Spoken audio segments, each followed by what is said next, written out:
आप भी बन सकते हो टॉपर। पर कैसे बन सकते हैं, और आपको 2024 में टॉपर बनना है तो आपको सीक्रेट, कुछ राज और कुछ ऐसे चीज़ें जानना होगा जो कि अलग, यानी एवरेज स्टूडेंट से आप टॉपर स्टूडेंट कैसे बन सकते हैं। इन चीज़ों को आपको समझना और सोचना, और आपको ये जान करके ही तभी तो अच्छे से कॉपियाँ लिख पाएंगे, अच्छे से प्रश्न को उत्तर दे पाएंगे।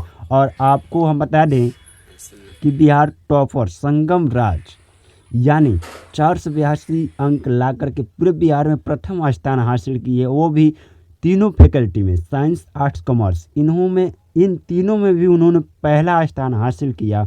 और आज उनका नाम हम भी ले रहे हैं, और शायद सारे सोशल मीडिया, सारे बिहार बोर्ड का रिकॉर्ड में उनका नाम है। आप भी अपना रिकॉर्ड में नाम दर्ज कराना है, अपने टॉपरों का नाम लिस्ट लाना चाहते हैं, तो आपको हम बता देंगे कि आप कैसे पढ़ेंगे तैयारियाँ।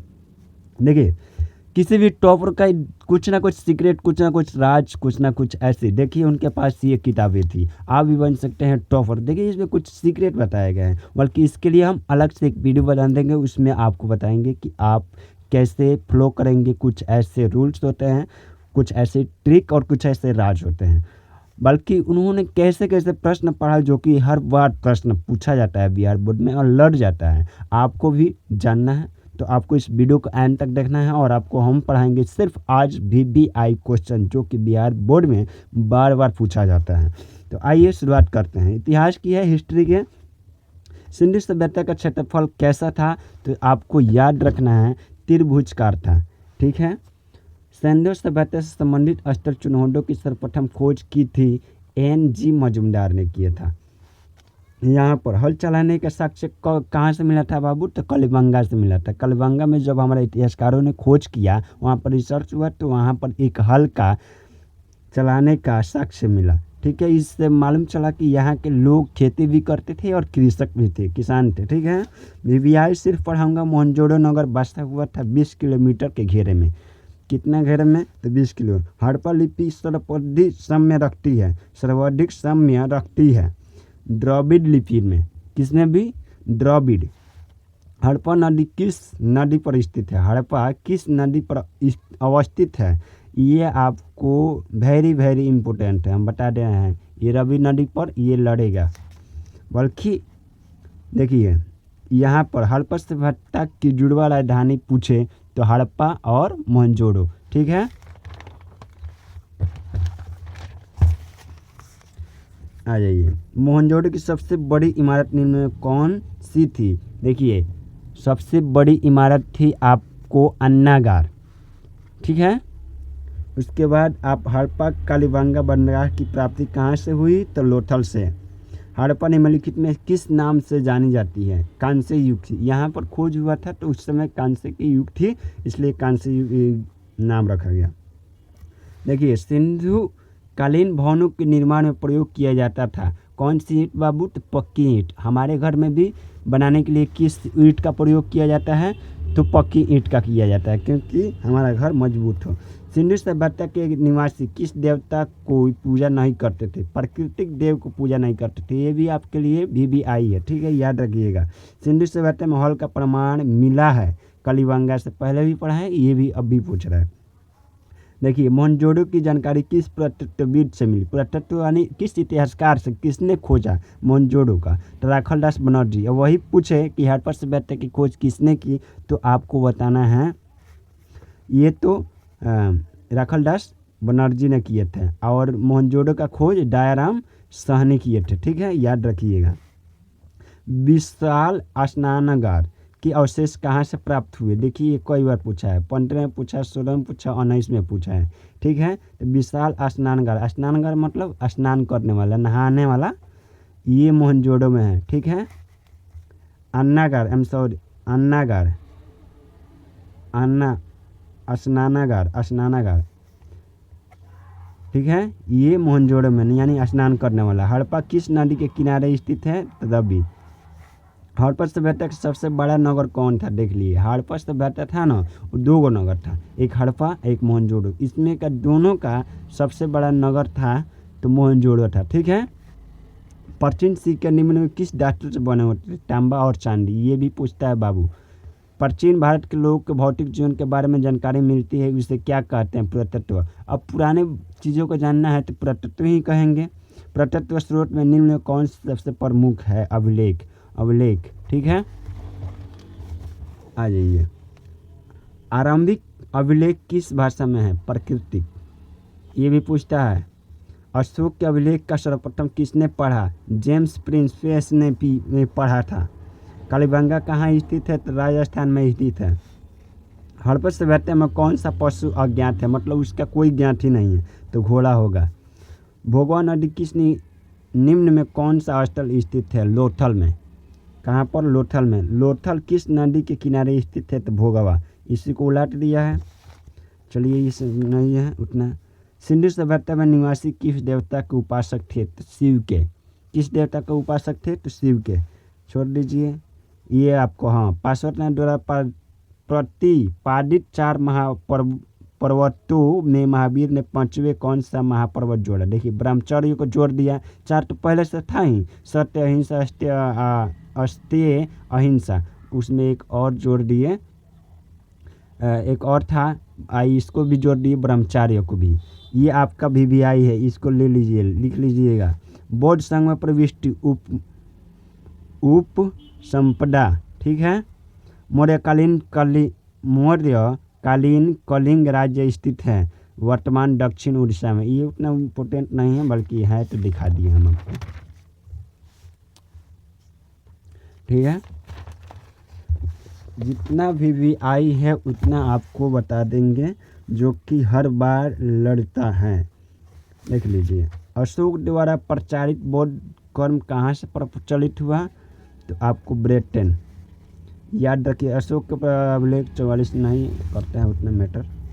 हाँ, ये उत्तरी पश्चिम भारत से प्राप्त अशोक अभिलेख में लिपि का प्रयोग किया है। खरोष्टी लिपि का उनका जो अशोक का अभिलेख लिखा गया है ना, वो हमेशा खरोष्टी लिपि में है। ये याद रखिएगा।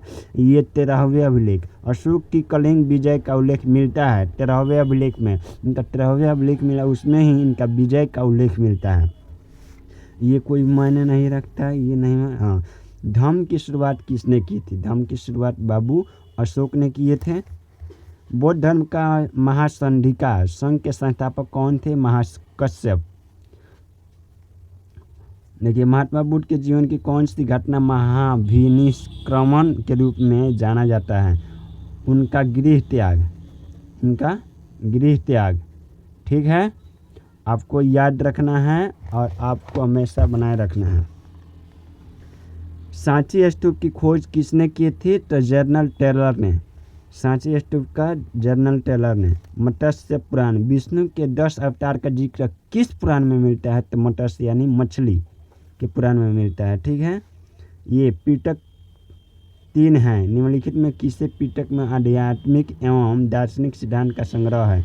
अभिधम्म पिटक। अभिधम्म पिटक, याद रखिएगा। ये भी VVI है। जो VVI है उसको हम बता रहे हैं, सिर्फ VVI को। इंडिका किसकी यात्रा है? मेगास्थनीज आया था ना, इंडिका, उसी ने अपना एक किताब लिखा, मेगास्थनीज, उसी का है, ठीक है। प्राचीन भारत के महाकाव्य, ये भी महाभारत आपको लड़ेगा, जाइएगा एग्जाम में देखिएगा। महाभारत की महासंख्या नहीं उतना मालूम है।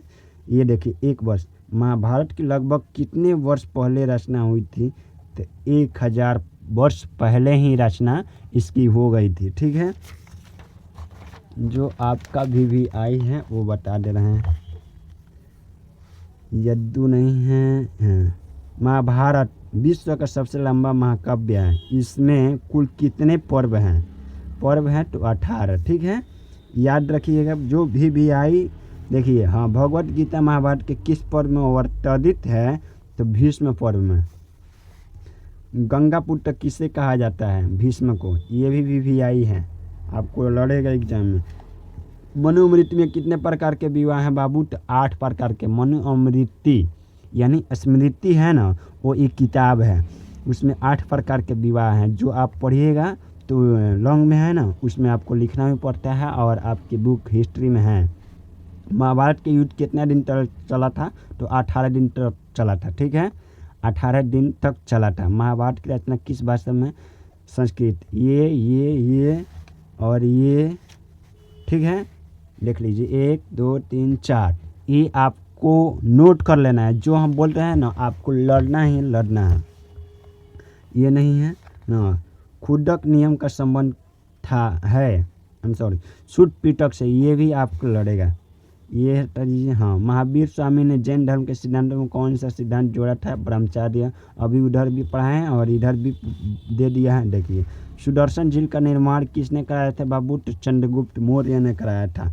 महात्मा बुद्ध को महापरिनिर्वाण प्राप्त कहाँ हुआ? तो कुशीनगर में हुआ। ठीक है, आपको अशोक ने अपनी राज्य अभिषेक के पश्चात किस वर्ष कलिंग पर विजय प्राप्त की? 8वें वर्ष। ठीक है, याद रखिएगा।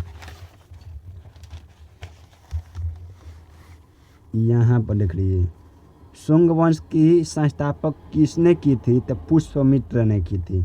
कौन किए थे बाबू? तो पुष्यमित्र ने किए थे। ठीक है, यहाँ पर जैनियों की भाषा क्या थी? तो प्राकृतिक थी। पुराणों की संख्या 18। ये आपका फिर से VVI एग्जाम के नज़र से हम आपको बता दें। श्वेतांबर एवं दिगंबर का संबंध किस धर्म से है? जैन धर्म से। आप जाइएगा, एग्जाम में आएगा। प्रयोग प्रशस्ति की रचना हरिसेन, ये भी बार बार पूछा गया। हम आपको जब क्वेश्चन बैंक पढ़ाएंगे उस वक्त आपको देखने में मिलेंगे ये सारे चीज़ें। ये नारियल तथा पान और देसी। देखिए, अनेक विदेशी यात्रियों ने भारत की जिन 2 चीज़ों की असामान्य माना वे हैं नारियल तथा पान। ठीक है, भारत में अलबरूनी किसके साथ आया था? ये भी पूछता है VVI। मोहम्मद गजनवी के साथ आया था। ठीक है, अलबरूनी भारत में किस शताब्दी में आया था? तो 11वीं, इम्पोर्टेंट नहीं है ये भी। इब्न बतूता किस देश से आया था? उसका नाम क्या था? मोरक्को। ठीक है, याद रखिएगा। फ्रांस बर्निया भारत में जिस शताब्दी में आया वह थी 17वीं। ठीक है, ये आ जाइए। अलबरूनी का जन्म 993, हटा दीजिए। रिहल्ला के रचनाकार का नाम है इब्न बतूता, ये भी आप ले लीजिए। इब्न बतूता ने अपनी यात्रा का विवरण लिखा था फ्रांस में। इब्न बतूता का संबंध था मोरक्को में। ठीक है, मोरक्को में।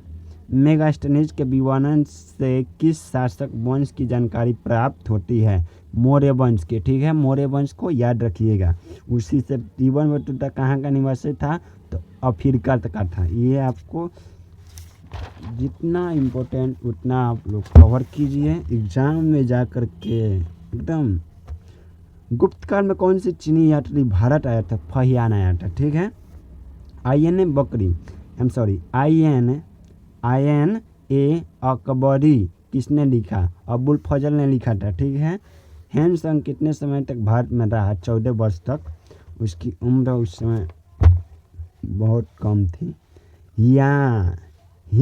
यान और महायान संप्रदाय के धर्म से संबंधित है? तो बौद्ध धर्म से। ये बिल्कुल VVI है और पूछेगा भी, लड़ेगा भी।